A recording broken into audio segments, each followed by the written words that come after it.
Asia কাপের ফাইনালের ticket বিক্রিকে কেন্দ্র করে পুলিশের সঙ্গে দফায় দফায় সংঘর্ষ, টিয়ার শেল নিক্ষেপ, লাঠিচার্জ, নানা অনিয়মের অভিযোগ।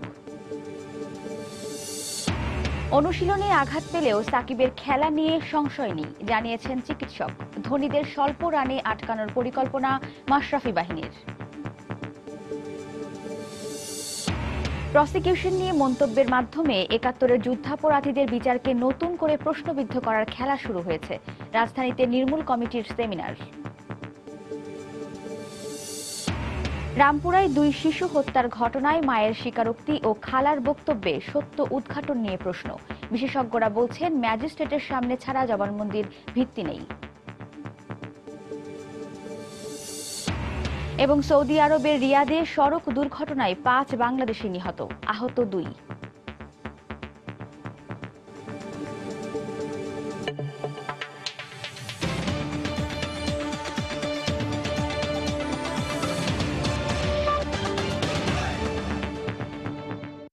প্রবাসের সময়ের সঙ্গে আছি আমি ওয়াহিদা স্বপ্না।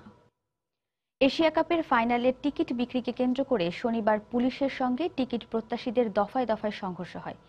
এতে এক পুলিশ সদস্য সহ প্রায় ১০০ খানেক টিকিট প্রত্যাশী আহত হন। এ সময় লাঠিচার্জ ও টিয়ার শেল নিক্ষেপ করে পরিস্থিতি নিয়ন্ত্রণে আনে পুলিশ। অন্যদিকে টিকিট না পেয়ে বিক্ষুব্ধ জনতা পুলিশকে লক্ষ্য করে দফায় দফায় ইট পাটকেল নিক্ষেপ করে। এর আগে শুক্রবার সন্ধ্যা থেকেই টিকিটের আশায় ইউনাইটেড কমার্শিয়াল ব্যাংকের মিরপুর শাখার সামনে ভিড় করেন টিকিট প্রত্যাশীরা। শুরুর দৃশ্যটা দেখেই অনেকে আঁচ করে নিয়েছিল, রণক্ষেত্রে পরিণত হতে পারে মিরপুর ইউনাইটেড কমার্শিয়াল ব্যাংক। সকাল 10টাতেই যে টিকিট বিক্রি হবার কথা, সেই দরজা বন্ধ বেলা 11টা অবধি। এরপর হঠাৎ বিকট শব্দে কেঁপে ওঠে মিরপুর 10। টিয়ার শেল আর লাঠি পেটায় ছত্রভঙ্গ হয়ে যায় টিকিট প্রত্যাশীদের দল। যদি টিকিট না পাই, সরকার আমাদেরকে কি করবে? আর এই টিকিটগুলো আসলে কোথায় গেল? কোনো ডিসিপ্লিন নাই তো।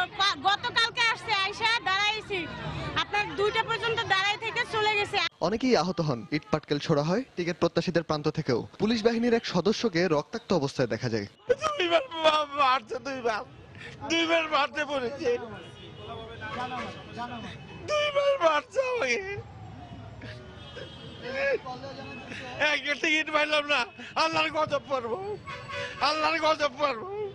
পুলিশের মতে পরিস্থিতি নিয়ন্ত্রণে আনার জন্যই এমন ব্যবস্থা। এই পরিস্থিতি মোকাবেলা করা তাদের পক্ষে যেমন সম্ভব না, আমাদের হিমশিম খেতে হবে। আর ব্যাংক কর্মকর্তারা সাফ জানিয়ে দেন, টিকিট দেওয়ার কোনো সম্ভাবনাই নাকি নেই।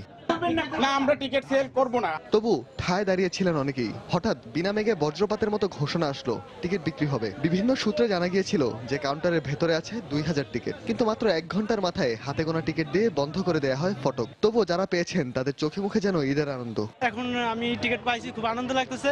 এখন আমি গ্যালারিতে গিয়ে খেলা দেখতে পারবো। এখন পর্যন্ত আমরা লাইনে তো অনেক ভালো লাগছে, স্টেডিয়ামে খেলাটা দেখতে পারবো দেখে। আর যারা পাননি তারা আবারও হামলে পড়েন কাউন্টারে। আরও এক দফা সংঘর্ষের পর শেষ হয় ফাইনালের টিকিট বিক্রি নিয়ে নাটক। কিন্তু সবার মুখে প্রশ্ন একটাই, ক্রিকেট প্রেমীদের এমন হয়রানির দায়টা কে নেবে? বিসিবি, ইউসিবি নাকি আইন শৃঙ্খলা রক্ষাকারী বাহিনী? লোক আছে ৫,০০০, ওখানে যদি ৫০০ টিকিট না থাকে তাহলে বাকি ৪,৫০০ লোক যাবে করে। রায়হান মাসুদ, সময় সংবাদ, ঢাকা। নিজেদের স্বাভাবিক খেলাটা খেলতে পারলে ভারতের বিপক্ষে ভালো কিছু করা সম্ভব বলে জানিয়েছেন বাংলাদেশ ক্রিকেট দলের অধিনায়ক মাশরাফি বিন মুর্তজা। সেই সঙ্গে ভারতকে ফেভারিট মেনে ব্যাটিং লাইন আপের প্রশংসা করেন তিনি। শনিবার দুপুরে মিরপুরে এশিয়া কাপের ফাইনাল ম্যাচকে সামনে রেখে সংবাদ সম্মেলনে একথা বলেন তিনি।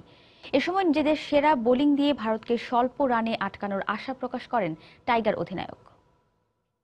আমরা যেটা প্ল্যানিং করতে পারি, being as a professional player, আমাদের উচিত এখন থেকেই ম্যাচ নিয়ে পরিকল্পনা করা উচিত, এবং আমরা সেটাই চাচ্ছি এবং করছি। এবং ছেলেরা যতদূর সম্ভব নর্মাল থাকার চেষ্টা করছে, কারণ টুর্নামেন্টের শুরুতে আমি একটা কথা বলেছিলাম যে আমরা আসলে এখানে অবশ্যই চ্যাম্পিয়ন দল হিসাবে ছিলাম না।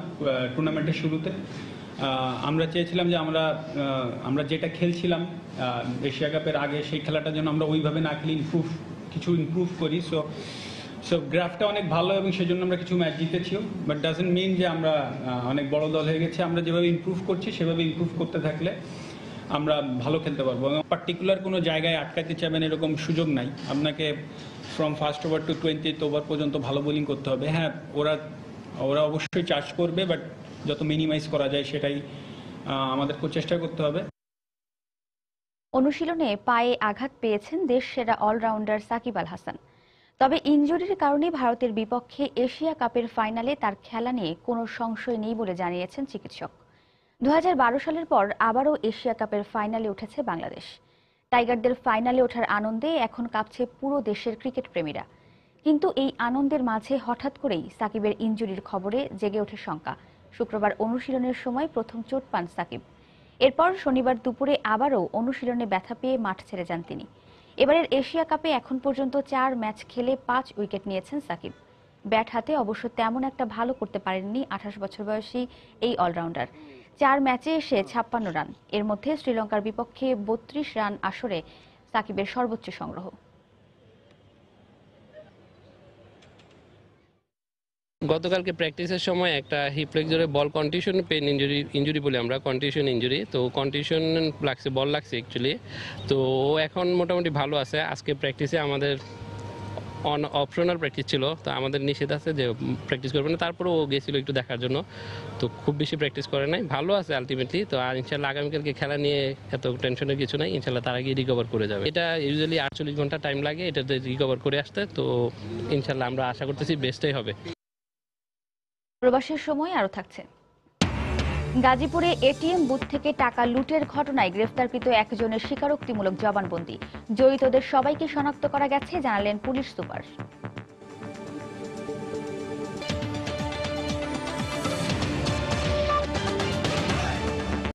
প্রসিকিউশন নিয়ে মন্তব্যের মাধ্যমে 71-এর যুদ্ধাপরাধীদের বিচারকে নতুন করে প্রশ্নবিদ্ধ করার খেলা শুরু হয়েছে। রাজধানীতে ঘাতক দালাল নির্মূল কমিটির এক সেমিনারে বক্তারা আরও বলেন, যুদ্ধাপরাধীদের বিচার বিতর্কিত করলে জনগণ তা মেনে নেবে না। প্রধান বিচারপতির এসব মন্তব্য সাধারণ মানুষের মনে বিভিন্ন প্রশ্নের জন্ম দিয়েছে, যা আদালতকে মুখোমুখি দাঁড় করাচ্ছে জনগণের। এ ধরনের পরিস্থিতি আমাদের কাম্য নয়। বিচার বিভাগের মর্যাদাহানি হয় এমন কিছু শুধু আইন ও নির্বাহী নয়, বিচার বিভাগেরও করা ঠিক হবে না। আইন দিয়ে ইতিহাসের সত্য এড়ানো যাবে না। বিচারপতিরা আইনের ঊর্ধ্বে নন। রাষ্ট্রের যে প্রথম ব্যক্তি মহামান্য রাষ্ট্রপতি, তিনিও যে আইনের ঊর্ধ্বে নন, তাকেও ইমপিচমেন্টের সুযোগ আছে। প্রধান বিচারপতি বলুন বা অন্যরা বলুন, ওনারও আইনের ঊর্ধ্বে নন, আমরা তো কেউই নই। প্রকাশ্য আদালতে যেই কথাটা তিনি বলেছেন, এই মামলা নিয়ে প্রসিকিউশন রাজনীতি করছে। এই প্রসিকিউশন টিম, ইনভেস্টিগেশন টিম 22টি মামলা নিষ্পত্তি করেছে। 19 জনের মৃত্যুদণ্ডের আদেশ হয়েছে, 9 জনের আমৃত্যু কারাদণ্ড হয়েছে। আজকে এই মীর কাসেম আলীর মামলা সম্পর্কে যে কথাগুলো আসছে, এই কথাগুলো কিন্তু অতীতে এইরকম নোংরাভাবে এই কথাগুলো কোনো সময় আসে না। আমাদের বিরুদ্ধে যে অভিযোগ বিএনপির, যে অভিযোগ জামাতের, যে অভিযোগ টবিক ক্যাডম্যানের লবিস্ট নিয়োগ করে, যে অভিযোগ মীর কাসেম আলী দীর্ঘদিন যাবৎ করছে আন্তর্জাতিক মহলে এই বিচারকে প্রশ্নবিদ্ধ করার জন্য, একই অভিযোগ আজকে প্রধান বিচারপতি আমাদের বিরুদ্ধে করলেন, যে এই মামলা নিয়ে প্রসিকিউশন রাজনীতি করছে। অর্থাৎ প্রকারান্তরে তিনি বলতে চেয়েছেন সরকার রাজনীতি করছে। মীর কাসেম আলী মৃত্যুদণ্ডাদেশ নিয়ে কারাগারে, তার অর্থ কিন্তু বাইরে কার্যকর, যার ফলশ্রুতিতে আজকে এই সমস্ত এই রায় নিয়ে এত কথাবার্তা হচ্ছে। প্রকাশ্য আদালতে এই কথা বলার পর এই প্রধান বিচারপতিকে বাদ দিয়ে এই আপিলের পুনরায় শুনানি হওয়া উচিত। আসামিকে যদি ছেড়ে দেন, দণ্ড যদি কমিয়ে দেন, মামলা যদি রিমান্ডে দেন, তাহলেও ন্যায় বিচার আমরা পাবো না। আমি একজন বিচার প্রার্থী হিসেবে, সংক্ষুব্ধ মানুষ হিসেবে, বিচার প্রার্থী হিসেবে ন্যায় বিচার পাবো না।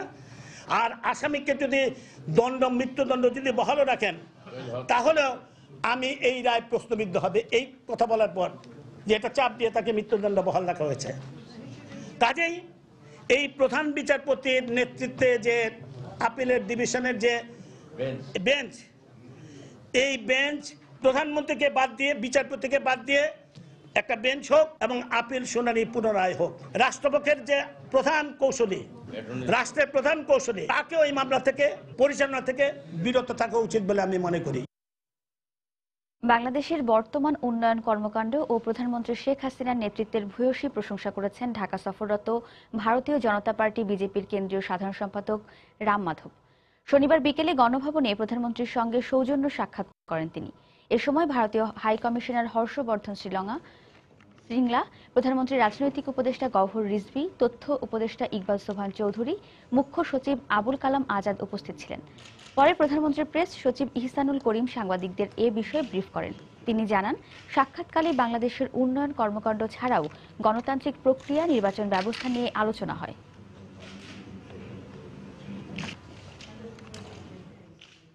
দেশে এখন একদলীয় শাসন প্রতিষ্ঠার ষড়যন্ত্র চলছে বলে মন্তব্য করে বিএনপির ভারপ্রাপ্ত মহাসচিব মির্জা ফখরুল ইসলাম আলমগীর বলেছেন, এই অপশাসনের বিরুদ্ধে ঐক্যবদ্ধ হয়ে তরুণ সমাজকে রুখে দাঁড়াতে হবে। বিএনপির সিনিয়র ভাইস চেয়ারম্যান তারেক রহমানের 10ম কারাবরণ দিবস উপলক্ষে শনিবার সকালে ঢাকা রিপোর্টার্স ইউনিটি মিলনায়তনে আয়োজিত আলোচনা সভায় তিনি এ মন্তব্য করেন। যারা আজকে ১-১১ বিপক্ষে কথা বলছেন তারাই কিন্তু সেদিন সেই ১-১১ সরকারকে বৈধতা দিয়েছে। মূল বিষয়টি ছিল বাংলাদেশকে বিরাজনীতিকরণ করা, অর্থাৎ রাজনীতির থেকে দূরে সরিয়ে দেওয়া। তরুণদেরকে সেই শপথ গ্রহণ করতে হবে, যে শপথের মধ্যে দিয়ে তারা বাংলাদেশকে সত্যিকার অর্থেই এই একদলীয় শাসন ব্যবস্থা কায়েম করার যে চক্রান্ত, সেই চক্রান্তকে ভেঙে ফেলবার জন্য তাদেরকে উদ্যোগ নিতে হবে, কাজ করতে হবে, সব মিলিত হবে, সংগঠিত হতে হবে। দর্শক, আগেই জানিয়েছিলাম বাঙালি সংস্কৃতির চর্চা ও সংস্কৃতির বিকাশ নিয়ে কথা বলতে সম্প্রতি নিউ ইয়র্কের সময় স্টুডিওতে এসেছিলেন শিল্পী ও মুক্তিযোদ্ধা তাজুল ইমাম। আমরা এখন দেখে নিব সেই সাক্ষাৎকারটি।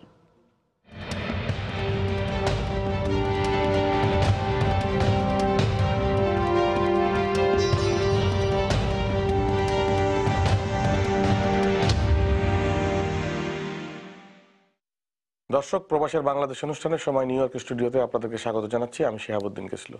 আজকে আমাদের সাথে আলোচনায় অতিথি হিসেবে রয়েছেন শিল্পী মুক্তিযোদ্ধা তাজুল ইমাম। তাজুল ইমাম, আপনাকে আমাদের স্টুডিওতে স্বাগত। আমাকেও আমন্ত্রণ জানানোর জন্য কৃতজ্ঞতা ও ধন্যবাদ জানাচ্ছি সময় টেলিভিশনকে। দর্শক, আজকে আমাদের আলোচনার বিষয়বস্তু প্রবাসে বাঙালি সংস্কৃতির বিকাশ। তাজুল ইমাম, আপনি দীর্ঘদিন এই প্রবাসে আছেন, এই বাঙালি সংস্কৃতির বিকাশ আপনার চোখে কিভাবে ধরা পড়েছে? আমি প্রবাসী প্রায় 34 বছর। তখন যে অভিবাসীরা ছিলেন, তারও আগে থেকে ছিলেন বাঙালি অভিবাসীরা এখানে, কিন্তু বাংলা সংস্কৃতি, লেখাপড়া, ভাষা, সঙ্গীত এগুলোর তেমন চর্চা হয়নি। সংস্কৃতির যে একটা বিশাল স্পেকট্রাম আছে, যেমন ধর্মাচরণ যেটা, সেটাও তো সংস্কৃতির অঙ্গ, তাই না? আমাদের জীবনের সঙ্গে জড়িয়ে আছে ধর্ম পালন করা, সেটা হিন্দু ধর্ম হতে পারে, বৌদ্ধ, খ্রিস্টান, যে কোনো ধর্মই হতে পারে। তারপরে আমাদের দেশ থেকে, আমাদের জীবন থেকে উদ্গত যে অভ্যাস, যে জীবনাচরণ, আমাদের যাপিত জীবনের যা কিছু সুন্দর উপাচার, সবই তো আমাদের সংস্কৃতি, তাই না? তো এখানে এসে সেগুলো পাইনি প্রথম দিকে। বাঙালি খুঁজে পাওয়াই মুশকিল ছিল। সংস্কৃতি বেঁচে থাকে এটা যখন সম্মিলিতভাবে এটার একটা পরিপূরক পরিবেশ তৈরি করা যায়। প্রথমটাতে সেটা ছিল না। এই নিউ ইয়র্ক শহরে বাঙালি বাচ্চাদের বাংলা শেখানোর জন্য কোনো স্কুল ছিল না। গান বাজনার অনুষ্ঠান কুচিত কখনো হতো, অত্যন্ত অল্প আয়োজনের মধ্যে। আজকে 34 বছর পর এই যে জ্যাকসন হাইটসে আমি বসে আছি, এই তোমাদের স্টুডিওতে, এখান থেকে নামলেই আমি কিন্তু বাংলাদেশের একটা ক্ষুদ্র অংশ আমি পেয়ে যাই। চারদিকে বাংলা স্কুল হয়েছে, বাংলা গানের স্কুল হয়েছে, অনুষ্ঠান হচ্ছে। এই 21শে উদযাপন, ভাষা দিবস উদযাপনে আমরা গত 10-15 বছর ধরে দেখছি শহীদ মিনার, অস্থায়ী শহীদ মিনার বানিয়ে আমরা ফুল দিচ্ছি। আগে তো এগুলো ছিল না, তাই না? এই যে বিকাশ, মানুষের যে দেশের সংস্কৃতির সঙ্গে যে নিজেদের আইডেন্টিফাই করার যে একটা চেষ্টা, এটাই কিন্তু সংস্কৃতির গোড়াতে পানি ঢালা। এটাই আমাদের পরবর্তী প্রজন্মের কাছে অন্ততপক্ষে প্রশ্ন তৈরি করছে যে এটা কি হচ্ছে, জানতে চাচ্ছে। তারপর ওরা জানতে পারছে, ওরা নিজেরা তথ্য মহাসমুদ্র, এখন ইন্টারনেট খুঁজে বের করে ফেলছে কোথায় কি হয়েছে, কেন হয়েছে। এই গত পরশু দিনও এখানে একটা বাচ্চাদের চিত্র প্রদর্শনীতে আমি জাজ ছিলাম আর কি, শিল্পী হিসাবে ওদের ছবিগুলো বিবেচনা করব, ফার্স্ট, সেকেন্ড, থার্ড। বাচ্চারা ছবি এঁকেছে বাংলাদেশের বিজয় পতাকা, শহীদ মিনার, ভাষা আন্দোলন, এগুলো ওরা জানলো কোত্থেকে? এইখানেই আমাদের সংস্কৃতির যে বিশ্বায়ন বা ছড়িয়ে পড়ার যে একটা ব্যাপার, সেটাই সার্থকতা। আমরা এই প্রথম প্রজন্ম সেই ক্ষেত্রে কতটুকু তাদের খোরাক মেটাতে পারছি? আমরা চেষ্টা করছি। আমি বলবো না যে সুচারু সম্পন্ন করতে পারছি আমাদের দায়িত্ব, সেটা হয়তো আমরা পারছি না, কিন্তু আমাদের অনেকের মধ্যে এই সদিচ্ছাটা আছে। আমাদের ছেলেমেয়েরা, আমাদের যে নতুন প্রজন্ম এই দেশে বড় হয়ে উঠছে, বেড়ে উঠছে, তারা কিন্তু দেখতে চায়, জানতে চায় এবং জানতে আগ্রহী। এই আগ্রহটা তাদের মধ্যে জন্মেছে। কোত্থেকে এলাম, আমার কি সংস্কৃতি। তারুণ্য সবসময় উজ্জ্বল গ্লিটারিং কোনো কিছু, হ্যাঁ, উদ্ভাসিত, আলোকিত এই ধরনের কিছুতে বা চমক লাগানোর কোনো ব্যাপারের দিকে আকৃষ্ট হয়, রাইট? ভিন্ন পরা সংস্কৃতির তুলনায় বাংলা সংস্কৃতি নিতান্তই সাদামাটা অথবা আটপৌরে, কিন্তু সেটাই আমাদের সৌন্দর্য। আমাদের যে বাউল গান, সেটাকে হয়তো ঠিক জ্যাজ বা ব্লুজ বা রক অ্যান্ড রোল এগুলোর সঙ্গে তুলনা করা যাবে না। এদেশের যে স্টেজ পারফরমেন্স যেটা হয় সেটার সঙ্গে তুলনা করা যাবে না, কিন্তু বাউল গানের যে একটা আধ্যাত্মিক প্রেরণা আছে, এটা কিন্তু শুধুমাত্র যে আমাদের ছেলে মেয়ে বুঝতে পারছে তা নয়। আমি বিভিন্ন অনুষ্ঠানে এই বাউল গান পরিবেশন করতে গিয়ে আমি দেখেছি এদেশের মানুষ যারা ভাষাটা বোঝে না, যাদেরকে শুধু বলা হয়েছে ইটস এ সোল সং, আমাকে ব্যক্তিগতভাবে এসে বলে গেছে যে I didn't understand what you sang, but I can feel the soul touch in your tune, in your music. যে আত্মার যে একটা স্পর্শ আছে বা এখানকার সোল মিউজিকের সাথে যে একটা সিমিলারিটি গায়ন ভঙ্গিতে, এটা বুঝতে পেরেছে ওরা। অর্থাৎ আমাদের সংস্কৃতির একটা আন্তর্জাতিক ব্যাপার আছে, যে কোনো সংস্কৃতির আছে। আমাদের যেটা আছে সেটা আমরা ইন্ট্রোডিউস করতে পারিনি। এই যে আজকে বিশ্বের কতগুলো দেশে হবে, প্রায় 190টি দেশে আন্তর্জাতিক মাতৃভাষা দিবস সরকারিভাবে পালন করা হচ্ছে, এই তো। এটা কিন্তু একদিনে হয়নি, 60 বছর ধরে আমরা এটাকে পার্সিউ করেছি। আমাদের কেউ কেউ আন্তর্জাতিক আঙ্গিনাতে এটাকে নিয়ে এসছেন, এটাকে তুলে ধরেছেন। এবং মাতৃভাষা যে একটা মানুষের সাংস্কৃতিক পরিচয়, তার ঐতিহ্যের পরিচয়, এই জিনিসটা কিন্তু আমরা বোঝাতে পেরেছি বলেই আজকে এতগুলো দেশ এটাকে উদযাপন করছে। মুক্তিযুদ্ধ আমার জীবনের সবচেয়ে বড় কৃতকর্ম আমি বলবো। আমি মুক্তিযুদ্ধে অংশগ্রহণ করেছি 108 নম্বর প্লাটুনের 1 নম্বর সেক্টরে। আমি একটা ছোট গেরিলা প্লাটুনের কমান্ডার ছিলাম। 17-18 বছর বয়সে কি যুদ্ধ করেছি, যতটুকুই করি সেটাই ছিল আমার সবটুকু। আমি কিন্তু আমার সবটুকু দিয়েছি। আজকে যখন দেখি যে একটা ছোট্ট শিশু মাথার মধ্যে লাল সবুজ একটা ব্যান্ডেনা বেঁধে গালের মধ্যে একটা জাতীয় পতাকা আঁকছে, আমি দূর থেকে দেখি, আমার বুকের ভেতরে এক ধরনের অদ্ভুত ভালো লাগার একটা অনুভূতি তৈরি হয় যে এই শিশুটি একটা স্বাধীন দেশে জন্মেছে, একটা স্বাধীন দেশের পতাকাকে ভালোবাসছে। ওখানে সূক্ষ্মাতি সূক্ষ্ম সমুদ্রের বালুচরের মধ্যে এক বিন্দু বালুর মতো আমারও একটা কন্ট্রিবিউশন আছে। এই যে একটা ভেতরে যে একটা গৌরব, এটুকু আমি ধারণ করি। তুমি কি জানো, গত মাসে এইখানেই এই তন্নি নন্দিনী ইসলাম, তার একটা বই বেরিয়েছে, ব্রাইট লাইনস, একটা নভেল, একটা উপন্যাস ইংরেজিতে। নিউ ইয়র্ক টাইমসে তার আলোচনা হয়েছে, একবার নয় কয়েকবার। বইটা অ্যামাজনে বিক্রি হচ্ছে। বাংলায় লিখিনি, কিন্তু কাহিনীর যে পটভূমি সেটা বাংলাদেশকে নিয়ে, বাংলাদেশের মুক্তিযুদ্ধ নিয়ে। বাংলাদেশের মুক্তিযুদ্ধ নিয়ে একটা 28-29 বছরের মেয়ে একটি উপন্যাস লিখেছে ইংরেজিতে, এই আমেরিকায়, আমাদের পরবর্তী প্রজন্ম। আমরা এইভাবেই প্রবাসী হলেও বুকের ভেতরে আমরা দেশটাকে ধরে রেখেছি, দেশের সংস্কৃতিকে ধরে রেখেছি, আমাদের পরবর্তী প্রজন্মের মধ্যে পৌঁছে দেওয়ার চেষ্টা করছি। আপনার এই অহংকারে আমরাও অহংকারী হয়ে আরো সামনে এগিয়ে যাব। আমাদের নতুন প্রজন্ম মাথা উঁচু করে দাঁড়াবে বিশ্ব বাঙালি পরিচয়। আমি বিশ্বাস করি। আপনাকে অনেক ধন্যবাদ আমাদেরকে সময় দেওয়ার জন্য। তোমাকে অনেক ধন্যবাদ। দর্শক, আজকের মতো এখানেই বিদায় নিচ্ছি। আবারও দেখা হবে নতুন কোনো অতিথিকে সাথে নিয়ে। সেই পর্যন্ত সুস্থ থাকুন, ভালো থাকুন।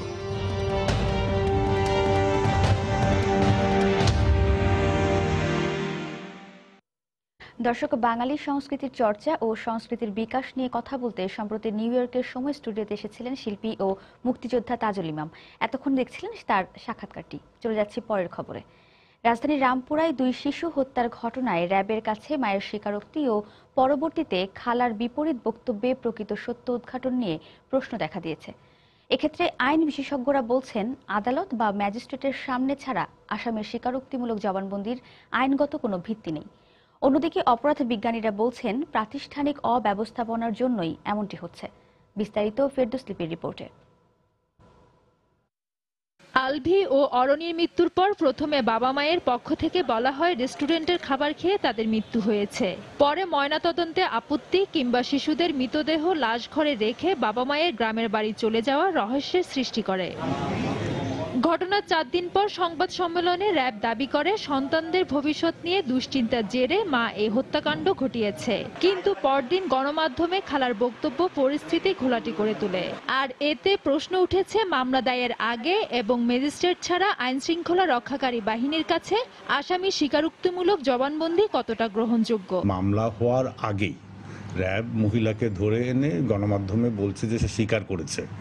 এইটা আমার মনে হয় এর কোনো আইনগত ভিত্তি নাই। ফৌজদারি কার্যবিধির 164 ধারায় অনেকগুলো নিয়ম আছে। ওই নিয়ম অনুযায়ী কেউ যদি স্বইচ্ছায় অনুশোচনাবশত হয়ে বিচারকের কাছে জবানবন্দি দেয়, যখন বিচারকরা লিপিবদ্ধ করবে, লিপিবদ্ধ করার পরে তাকে পড়ে শোনাবেন এবং সে ওই জায়গায় সাইন করবে। অপরাধ বিশ্লেষকদের মতে রাষ্ট্রীয় প্রতিষ্ঠানগুলো ব্যর্থতার কারণেই বিকল্প সংস্থাগুলোর এ ধরনের ভূমিকা বাড়ছে। ইনস্টিটিউশনগুলো এখনকার যে চলমান যে অপরাধ এবং চলমান যে সমস্ত নতুন নতুন ইস্যু তৈরি হচ্ছে সেগুলোকে কোপ করার মতো ক্ষমতা রাখে না। তো সেই রকম জায়গা থেকে একটা অল্টারনেটিভ ওয়েতে আমরা দেখেছি আরো কিছু এলিট ফোর্স তৈরি করা হয়েছে, র্যাবের মতো বাহিনী তৈরি করা হয়েছে। বিশেষজ্ঞরা সত্য উদ্ঘাটন করে প্রকৃত অপরাধীদের শাস্তির আওতায় আনার উপর গুরুত্ব আরোপ করেছেন। ফেরদৌস লিপি, সময় সংবাদ, ঢাকা। প্রবাসের সময় আরো থাকছে। লাঞ্ছিত করার প্রতিবাদে খুলনায় হাসপাতালগুলোতে দ্বিতীয় দফায় চলছে চিকিৎসকদের কর্মবিরতি, রোগীদের চরম ভোগান্তি।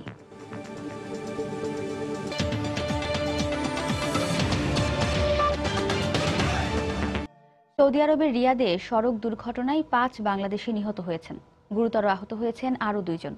শনিবার স্থানীয় সময় ভোর 5টা নাগাদ এই দুর্ঘটনা ঘটে বলে জানিয়েছে আরবের বাংলাদেশ দূতাবাসের কর্মকর্তা মিজানুর রহমান। গুরুতর আহত কানু মিয়া এবং মনিরকে হাসপাতালে ভর্তি করা হয়েছে। হতাহতদের সবাই আলবানি ওমর কন্টিনেন্টাল নামের একটি ক্লিনিক কোম্পানিতে কর্মরত ছিলেন। নিহতরা হলেন নবাবগঞ্জের এরশাদ আলী, টাঙ্গাইলের নুরুল ইসলাম ও আবুল আল মামুদ, কিশোরগঞ্জের সোহেল আলী এবং ব্রাহ্মণবাড়িয়ার মোহাম্মদ আলী। নিহতদের লাশ রিয়াদের সামুচি হাসপাতালে রাখা হয়েছে।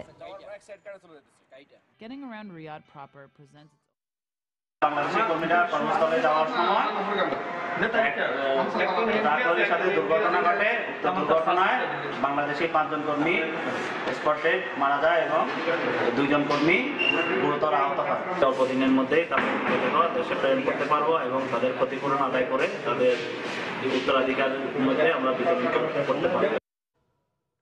থাইল্যান্ড, সিঙ্গাপুর ও সংযুক্ত আরব আমিরাতের ভিসা পাওয়া নিয়ে ক্রমেই বাড়ছে ভোগান্তি।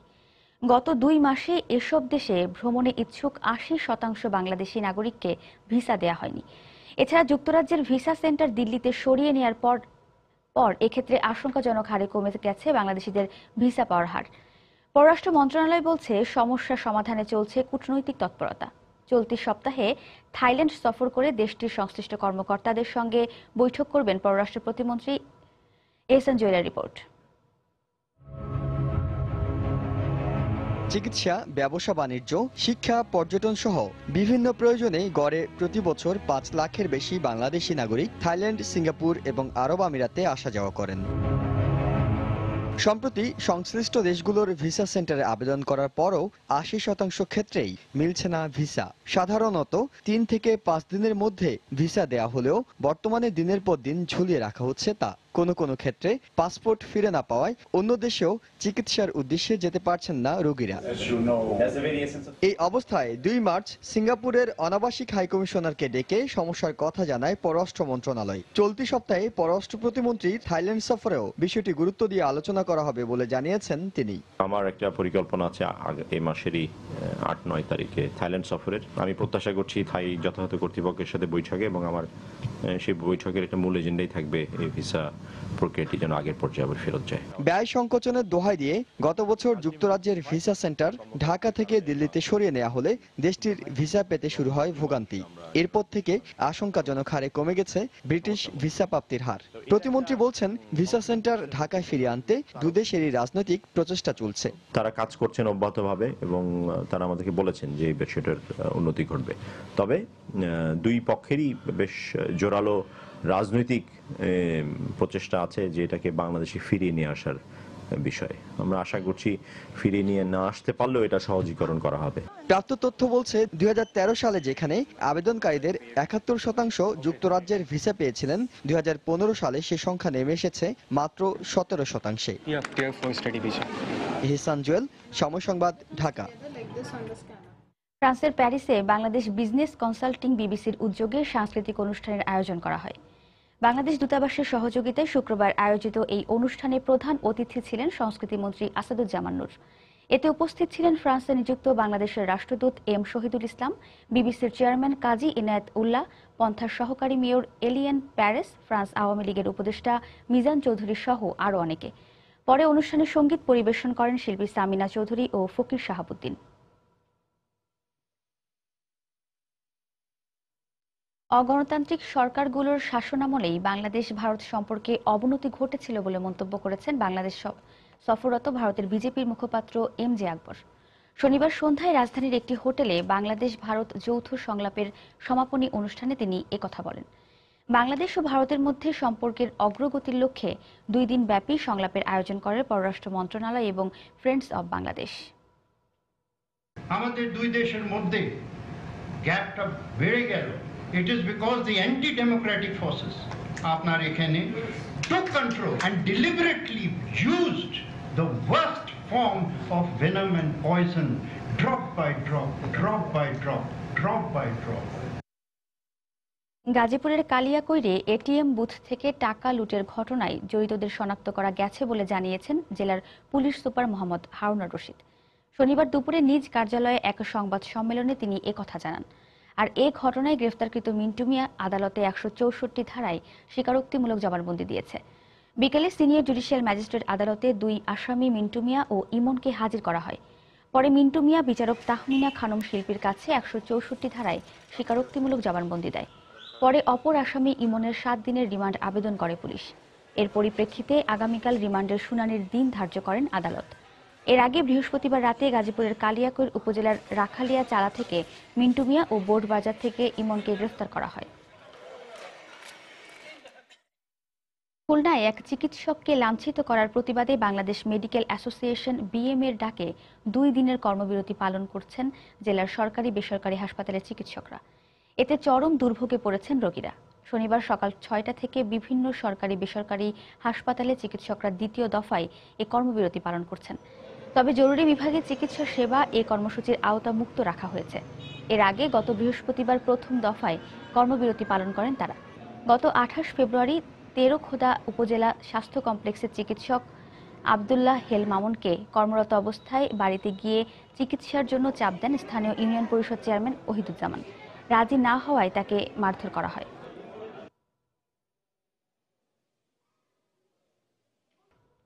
পশ্চিমবঙ্গে বিধানসভা নির্বাচনে তৃণমূলের প্রার্থী তালিকায় এবার তারকার পাশাপাশি বেড়েছে নারী ও সংখ্যালঘু সম্প্রদায়ের প্রার্থীর সংখ্যা। নারী প্রার্থীর সংখ্যা বাড়িয়ে 45 জনে উন্নীত করেছে দলটি। এছাড়া সংখ্যালঘু সম্প্রদায়ের প্রতিনিধির সংখ্যা 38 থেকে বাড়িয়ে 57 করা হয়েছে। শুক্রবার কলকাতার কালীঘাটে দলের অফিসে সংবাদ সম্মেলনে প্রার্থী তালিকা প্রকাশ করে সিপিএম, কংগ্রেস এবং বিজেপি জোটের বিরুদ্ধে নির্বাচনী স্লোগান বেঁধে দেন তৃণমূল নেত্রী মমতা বন্দ্যোপাধ্যায়। কলকাতার প্রতিনিধির পাঠানো তথ্য ও ছবি নিয়ে ডেস্ক রিপোর্ট। শুক্রবার নির্বাচন কমিশন তফসিল ঘোষণার কয়েক ঘণ্টা পরেই দলীয় কার্যালয়ে চূড়ান্ত প্রার্থী তালিকা প্রকাশ করেন পশ্চিমবঙ্গের মুখ্যমন্ত্রী ও তৃণমূল নেত্রী মমতা বন্দ্যোপাধ্যায়। এবার দক্ষিণ কলকাতার ভবানীপুর আসন থেকে লড়বেন মমতা। দলের অধিকাংশ শীর্ষ নেতাদের প্রত্যেককেই তাদের আগের আসনে প্রার্থী করা হয়েছে। গতবার 2011 আমাদের মহিলা প্রার্থীর সংখ্যা ছিল 31 জন, এবারে আমরা সেটা বাড়িয়ে 45 জন করেছি।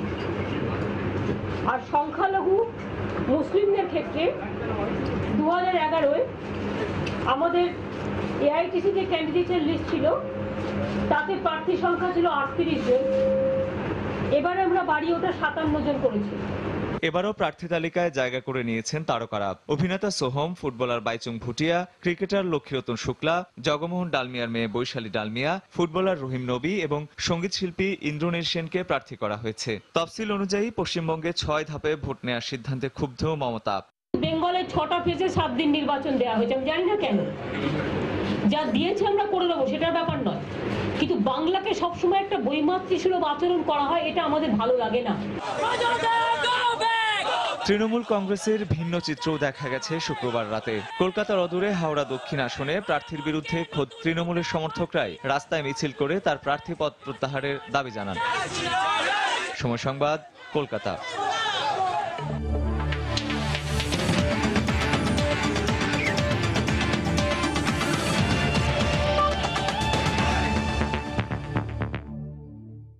দু সালের মার্চে এশিয়া কাপ ফাইনালে 2 রানের পরাজয় বরণ করে বাংলাদেশ। আবারও এশিয়া কাপে আরও একটি ফাইনালে টাইগাররা। তবে প্রতিপক্ষে এসেছে বদল, পাকিস্তানের জায়গায় ভারত। একদম প্রান্তিক যে মানুষটি, সেও দিন গুনছে কবে আসবে সে ক্ষণ, কাপ হাতে নেবে মাশরাফি বাহিনী। বয়স বা পেশার দূরত্ব ছাপিয়ে কেবল ক্রিকেটকে ঘিরে একাত্ম গোটা বাংলাদেশ। 1971-এর কথা যদিও বলি, সেটা হচ্ছে আমরা আবেগের কারণেই কিন্তু আমাদের স্বাধীনতা সবকিছু আমরা মন প্রাণ দিয়ে চেয়েছি, এবং আমি ব্যক্তিগতভাবে খুবই এক্সাইটেড যে বাংলাদেশ ভারতের যে ম্যাচটা আমার মনে হয় যে আবেগ যেহেতু আছে, অবশ্যই আমরা ভালো কোনো কিছু একটা পেতে পারি। ফাইনাল ম্যাচ সেটা হয়তো হিসাবে ওরকমভাবে আনতে হবে, কিন্তু জাস্ট মনে রাখতে হবে যে এটা আরেকটি ম্যাচ এবং এই ম্যাচে ভারতকে হারানো সম্ভব। সব কাজ বন্ধ করে রেখেছি, রবিবার খেলা দেখব, এটার জন্য খুব উত্তেজিত আমি, এবং আশা করছি আমরা ভালো একটা ফল নেব। আমরা অনেক মজা করছি, বাজি ফুটাইছি, আশা করি বাংলাদেশ ভারতের সাথেও জিতবে, বাংলাদেশ ইন্ডিয়াকে হারিয়ে দিবে। বাংলাদেশের খেলা খুব ভালো লাগে, তবে আমি বাংলাদেশ সাপোর্টার করি যেন বাংলাদেশ ইন্ডিয়া ঠকে যেন জয়লাভ করে। সারাদিন রিক্সা নিয়ে জানি এবং বাংলাদেশের জন্য খুব দোয়া করছি। এ পর্যায়ে শীর্ষ সংবাদ জানিয়ে দিচ্ছি আরেকবার।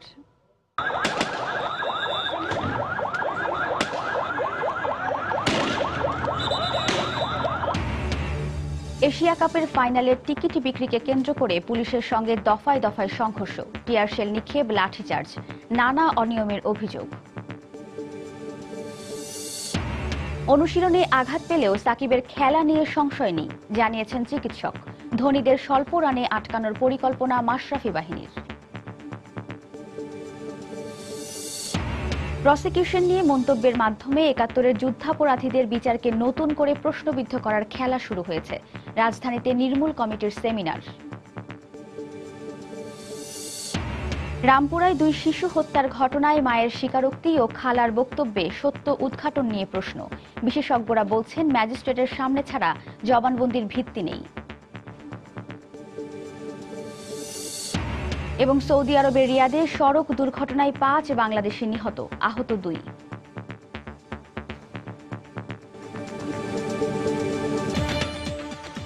এই ছিল প্রবাসের সময়। যে কোনো খবর পেতে ভিজিট করুন সময়নিউজ.tv। যে কোনো বাংলা লিংক, রবি ও সিটিসেল নম্বর থেকে সময় সংবাদের খবর, অনুষ্ঠান সূচি জানতে এবং যে কোনো তথ্য সময় সংবাদকে জানাতে ডায়াল করুন 16242 নম্বরে। এছাড়া এইমাত্র পাওয়া খবর আপনার মোবাইলে পেতে SMS করুন *SN লিখে পাঠিয়ে দিন 16242 নম্বরে। আর সঙ্গে থাকুন সময়ের।